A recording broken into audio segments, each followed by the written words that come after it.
자, 빔에 대해서 이야기를 할 건데,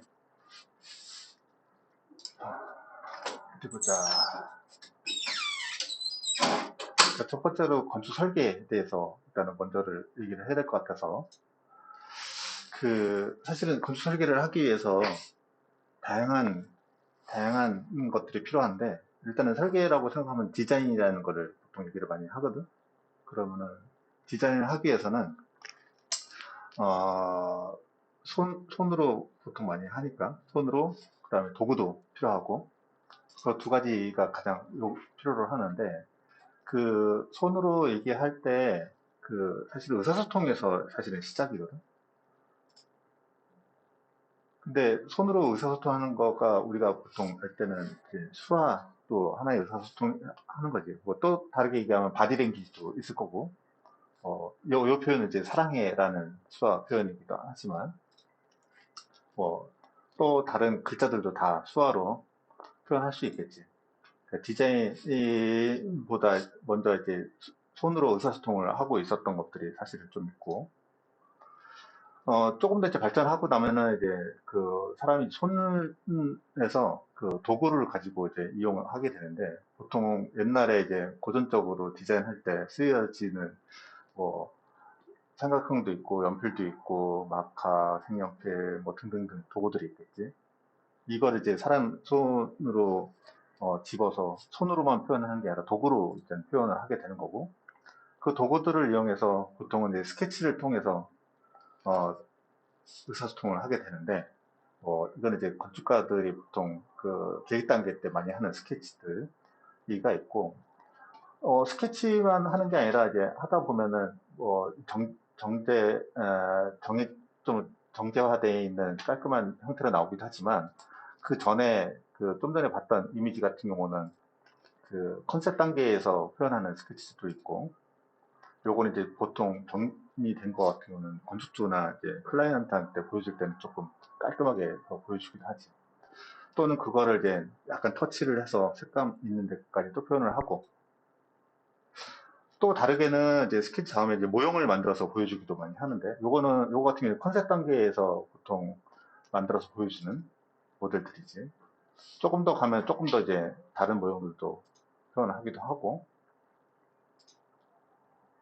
이제 손으로 이제 많이 작업하던 거에서 이제 디지털 기술들이 들어오면서 그 다음에 이제 CAD로 작업을 많이 하게 되는데, 이거 같은 경우는 이제 실제 설계할 때 쓰여지는 도면 내용들인데, 이 도면으로 이제 표현하는 것들도 있고, 근데 일반 사람들이 이걸 잘 이해하지 못하는 부분들이 있다 보니까 스케치업이라는 3D 툴 가지고 형태들을 좀 만들어내는 것들도 있고, 얘를 또 더 정밀하게 하면은 3D Max라는 프로그램이 있는데, 렌더링하는, 또 실사같이 하는, 여기는 이제 건물 위주로 얘기를 하고 있긴 하지만, 이런 식으로 이제 모델링 하게 되고, 그러다가 조금 더 발전돼서 레빗이라는 소프트웨어 가지고 이런 건물들을 모델링하고 도면과 3D를 표현할 수 있는 그런 도구들도 생기는 거지. 그러니까 결국은 디자인을 하기 위해서는 아이디어가 일단은 첫 번째 있어야 되긴 하겠지만, 그 아이디어를 가지고 어떻게 만들어낼 거냐, 어떻게 표현할 거냐, 그래서 용도는 무엇이고, 기능은 무엇이고, 비용, 기술, 운영에 대한 부분이 다 담겨져 있는 형태를 건축주든 클라이언트든 뭐 상대 협업하는 사람들한테 전달하기 위해서 이제 표현하는 도구가 사실은 필요했는데, 그 도구라는 것들이 손으로 수화를 통해서 표현하는 것도 있을 거고, 스케치를 하는 거 표현도 있을 거고, 뭐 모형을 만들거나 또는 뭐 디지털 툴인 뭐 캐드라든가 스케치업 뭐 그런 식으로 차츰차츰 발전해 나가면서 표현하는 것들이 있었다라는 거지. 그러니까 디자인은 그냥 머릿속에 들어있는 거에서 그거를 이제 어떤 식으로 또 표현을 해야 되는 것들이 있었던 거고. 그래서 이제 설계 방법 자체가 도구가 바뀌면서 수작업에서 캐드 도면처럼 디지털적인 부분으로 점점 발전되어지고 있고, 그 다음에 환경 분석도 뒤에서 얘기할 거긴 하지만, 환경 분석하는 방법에서도 좀 다른 식으로 이제 디지털적으로 변경이 되는데, 그 예로 한번 보면은, 옛날에는 일조 분석이라는 거를 할 때, 일조 분석이라는 거는 이제 태양 각도에 의해서 해가 얼마만큼 건물에 비치는지를 분석하는 건데, 이런 아날로그적인 기계를 이용해서 실제 가짜 해를 띄워가지고 이제 건물을 얹어놓고 해가 얼마만큼 비치는지를 보는, 이거보다 더 심플하게 하는 거는 실제 태양이나 조도는 그냥 내비두고 건물을 틀어서 이제 표현하는 이런 식의 이제 아날로그적인 작업들을 했었는데, 그다음에 바람 풍량 실험도 같은 경우도 이제 모형 만들어 놓고 바람을 불어서 연기를 보내관 해서 실제 이제 분석을 하는 것들을 많이 옛날에 했었는데, 이게 공간도 많이 필요하고 장비도 많이 필요하고 시간도 많이 필요하다 보니까 이제 디지털 쪽으로 조금씩 바뀌게 되는 거지. 그 중간에 이제 에너지 분석 같은 경우는 이제 적외선 카메라로 이제 색상만 보고서 판단할 수 있는 것들도 나오게 되고, 좀 전에 아까 기류나 일조 분석 같은 경우도 시뮬레이션 하는 프로그램들이 있는데, 뭐 많이 쓰는 게 에코텍이라는 프로그램이긴 하지만 이제 디지털 상에서 이제 일조를 분석하거나 이제 뭐 그림자도 확인하고 심지어는 수치적인 데이터까지 뽑아서 확인할 수 있는, 시각적으로 보기도 하고 데이터 속성으로도 확인할 수 있는 것들이 만들어지는 거죠. 그다음에 아까 이제 기후 분석 같은 경우도 이제 이렇게 바람길이 표현되면서 어떻게 흘러간다는 것들을 디지털상에서 확인하게 되는, 뭐 이거는 건물 외부이지만 심지어는 건물 내부에서도 분석할 수 있는 것들이 생기는 것들. 근데 이런 것들이 이제 공간의 제약이 이제 디지털상으로 들어오면서 이제 베이스가 되는 모델들이 되게 중요해지는 역할도 사실은 들어오게 되고, 이런 것들을 하기 위해서는 이제 말은 이제 건축이라고 얘기를 하지만 건축 안에는 구조, 기계, 전기, 소방, 환경, 토목, 조경이라는 여러 가지 분야들이 하나로 합쳐서 이야기를 할 수밖에 없는 것들이 생기는 거죠. 그러니까 각각 분업화되는, 뭐 이제 분석하는 사람이 따로 있고 뭐 건물 먼데리 하는 사람 따로 있고 그런 개념이 아니라 이런 사람들끼리 서로 협업하고 도와가면서 이제 일을 할 수밖에 없는 협력 시스템이 이제 필요하게 되는 것들이 생겨나는 거지. 그래서 여기서 사실은 얘기를 하고 싶은 것들은 그냥 이제까지 이제 지금도 그렇지만 옛날에 있던 툴이 고정된 게 아니라 툴은 계속 바뀌는 거라는 거지. 소프트웨어도 마찬가지로 캐드, 스케치업, 뭐 렉스, 레빗, 또 레빗도 버전업이 계속 되다 보니까 툴은 그냥 툴일 뿐이고 그 디자인을 사람이 어떻게 해서 표현할 거냐에 대한 것들이 이제 좀 달라지는 거고, 그 달라지는 디자인 툴들은 결국 무엇을 하기 위한 거냐, 협업을 하거나 상대편한테 보여주기 위한 표현을 위한 도구이고, 그게 결국은 의사소통을 위한 도구로 판단해야 되는 부분들이 좀 있다는 거지. 그래서 빔에 대해서 조금 더 얘기를 해보면, 이제 뭐 들어본 사람도 있을 거고 안 들어본 사람도 있기는 하겠지만, 이제 BIM이라는 약자가 그거 이제 빌딩 인포메이션 모델링. 빌딩은 말 그대로 건물을 이야기하는 거고, 인포메이션은 정보를 이야기하는 거고, 모델은 말 그대로 3D적인 형상을 얘기를 하고 있는데, 빔이라는 용어가 처음부터 있었던 게 아니라 이게 아마 내가 알기로는 오토데스크에서 만들어낸 용어야. 상품을 팔기 위해서 이제 만들어낸 용어인데, 이 M을 다른 사람 같은 경우는 모델이 아니라 매니징이라고 표현을 하기도 해. 그러니까 이제 건물을 어떻게 매니징 할 거냐, 정보를 구성되어 있는 형태로 뭐 그렇게 얘기를 하고 하는데, 대부분은 일반 사람 그냥 모델링이라고 이야기를 해. 그래서 얘를 좀 비교해서 얘기를 해보면, 여기 달걀을 이제 표현을 한 건데 2D일 때는 달걀 형상을 이렇게 그려.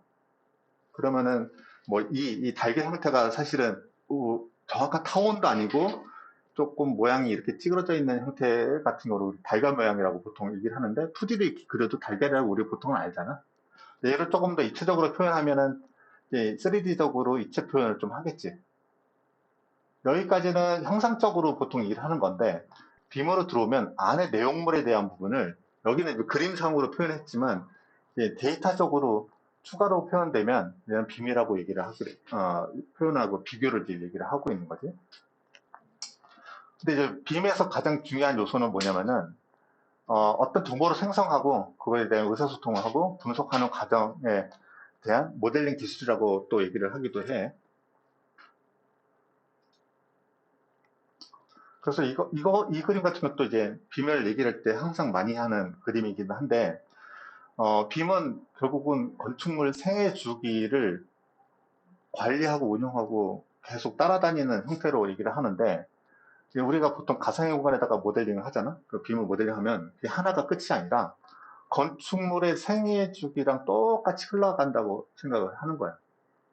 그리고 의사소통이라고 얘기를 했을 때 의사소통하기 위해서는 그거를 하나를 두고서 얘기를 해야 되다 보니까 중앙에 빔 모델이 가상의 공간에 딱 있어. 딱 들어박혀 있고 아키텍처가 이걸 가지고 이제 의사소통을 하고 뭐 토목이나 시공이나 뭐 구조, 기계, 전기, 뭐 시공, 뭐 건축 쪽 모든 사람들이 빔을 가지고 이야기를 하게 되는 건데 이게 왜 중요하냐면은 사실은 이제까지 설계를 하거나 건축주랑 일을 할 때 1대1로 얘기를 하거든. 그러니까 건축주랑 설계하는 사람은 건축주랑 얘기하고 건축하는 사람이랑 토목이랑 얘기하고 건축하는 사람이랑 구조랑 얘기하고 MEP랑 얘기를 하다 보니까 1대 다가 아니라 1대1로 얘기를 하다 보니까 1대1로 얘기하는 사람 이외에는 다른 사람은 정보가 없는 거야.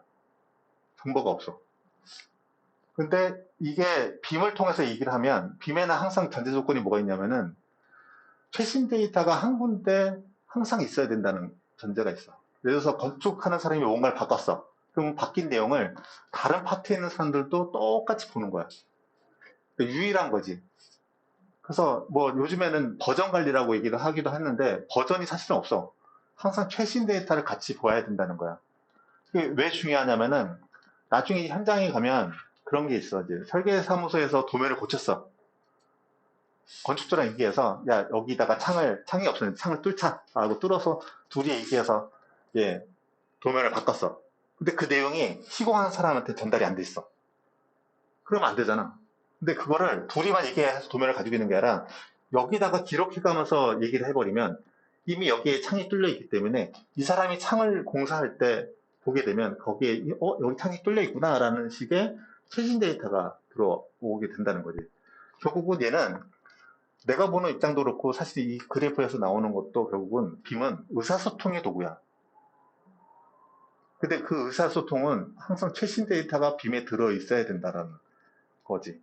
그래서 내가 여러 번 작업할 때도 항상 파일을 하나의 파일만 있어야 된다. 나스에다가 하나의 파일만 있어야 되고 무조건 이동해서 관리를 하고 하는 것들이 중복 떠서 나도 있고 너도 있고 너도 있고 있으면 안 돼. 누구는 고쳤고 누구는 안 고쳤고 하는 상황들이 있기 때문에 항상 데이터는 최신의 데이터가 여기 있어야 된다. 근데 이 원리를 사실은 사람들이 잘 이해를 못해. 의외로 이해를 못해. 특히나 저게 가능하려면 뒤에서도 얘기를 할 거긴 한데 동시에 뭔가를 협업할 수도 있어야 되고 최신 데이터를 다 같이 공유해서 볼 수 있어야 되고 뭐 그런 것들이 좀 필요해. 근데 이제 실무가 가다 보면 그렇지 못하는 경우들이 좀 있지. 뭐 워렌 베펫이 이런 얘기를 또 했었대. 뭐 빔을 하게 되면은 주택 산업에 더 효율적이고 오류도 없이 더 싸게 건물을 지을 수 있도록 만들어줄 수 있다고 믿는다. 믿는다야. 된다가 아니라 믿는다. 야. 그래서 뭐 그런 부분도 있긴 한데 이게 나중에 현실로 들어오면 이해를 하기 위해서는 이렇게 요 워런 버핏이 한 얘기처럼 되려면 필요한 요소들이 꽤 있어 생각보다. 각계 전문가들이 이런 얘기들을 좀 많이 했어. 그러니까 질문을 했을 때, 야, 빔은 당신이 생각하는 빔은 무엇입니까? 라고 질문을 던졌을 때, 삼성의 뭐 부장은 시각적인 협업이다. 라고 얘기를 해. 그러니까 3차원으로 시설물을 시공하고 보여주기 때문에 이를 토대로 참여자 간 의사소통, 여기도 의사소통이 또 나오잖아? 의사소통 할 수 있다는 게 그 핵심이다. 라고 얘기를 하지. 근데 이제 시각적인 협업이라는 거는 사실은 빔에서도 얘기를 하고 있는 부분이긴 하지만 사실은 빔이 아니어도 3D로 모델링하고 3D로 의사소통하게 되면 시각적인 협업은 일단 돼. 근데 빔에서는 그게 그 시각이 또 다른 시각이 하나 더 있는 거지. 데이터에 대한 시각이 사실은 추가가 돼. 근데 이제 뭐 그것까지 생각하는지 모르겠지만 여기서 3차원으로 시설물 시공한 걸로만 보았을 때는 이 사람은 그냥 빔 이퀄 3D라고 생각했을 수도 있어. 그 다음에 또 이제 현대의 엔지니어링 담당자 같은 경우는 리허설이라고 얘기를 했어. 빔은 실제 시험을 치기 전에 가상으로 만들어 볼 수 있는데 가장 큰 효과를 본다라고 얘기를 하고 있거든. 근데 이미 이 리허설이라는 게 되게 중요한 게 뭐가 있냐면은 이제 제조 분야에서는 목업이라는 걸 해. 가 제품을 만들어서 문제 없는지를 충분히 판단한 다음에 걔를 직접 생산으로 들어가거든. 그게 이 목업이 사실은 리허설하고 좀 비슷해. 연습을 해보는 거지. 근데 건물은 안타깝게도 건물은 연습이라는 게 없어. 건물은 그냥 하나의 건물, 유일한 건물을 그냥 짓는 거다 보니까 똑같은 것도 없고 유사한 것도 없다 보니까 리허설이라는 것 자체가 이미 존재하지 않아. 한번 지어지면 끝이야. 하다 나면 끝이야.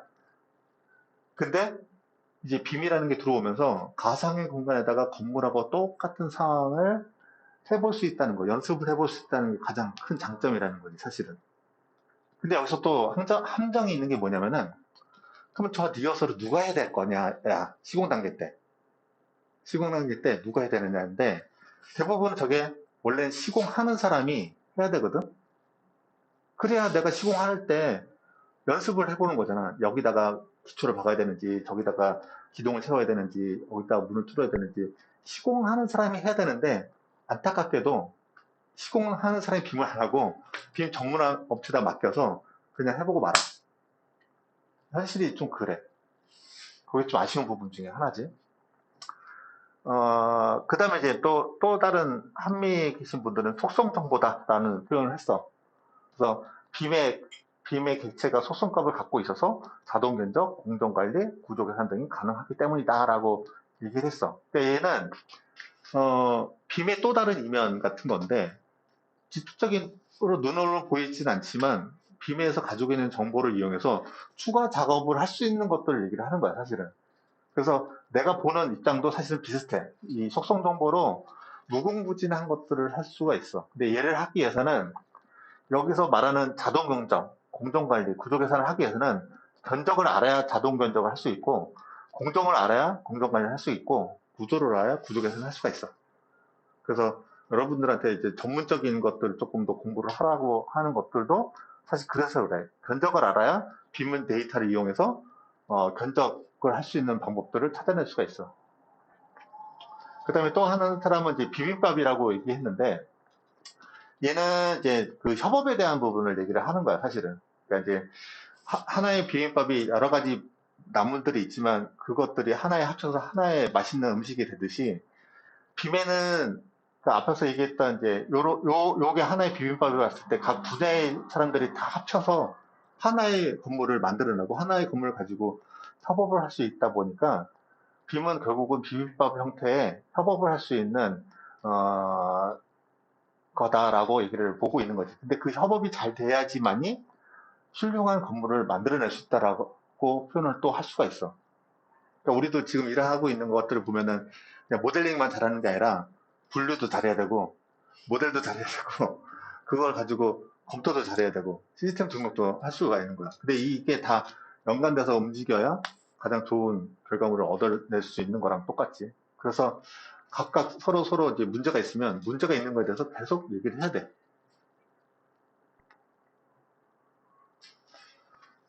와, 이것도 되게 중요한 이야기 중에 하나인데 빔툴은 과연 누가 써야 되는 거냐라고 보통 질문을 던졌을 때 보통은 아직까지도 현업에서 빔툴은 내 게 아니라고 생각을 해.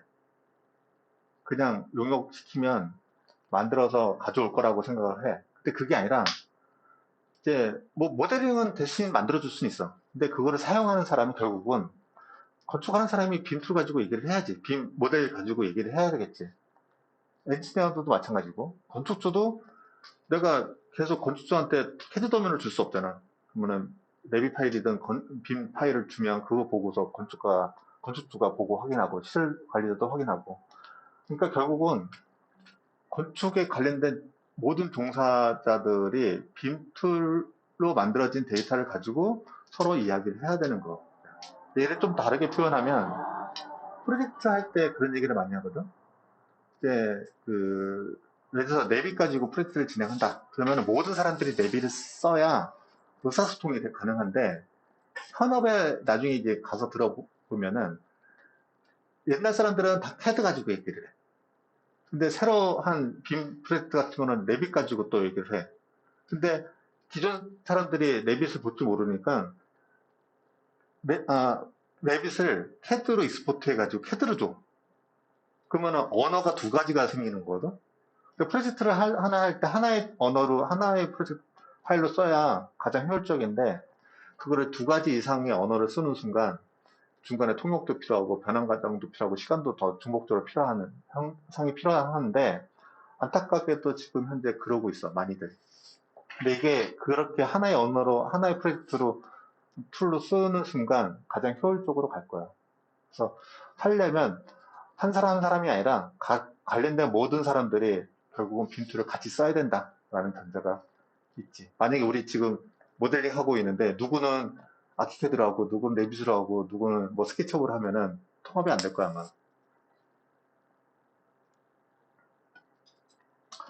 그리고 이거는 이제 유튜브에 재미난 동영상이 있는데 어 재밌어.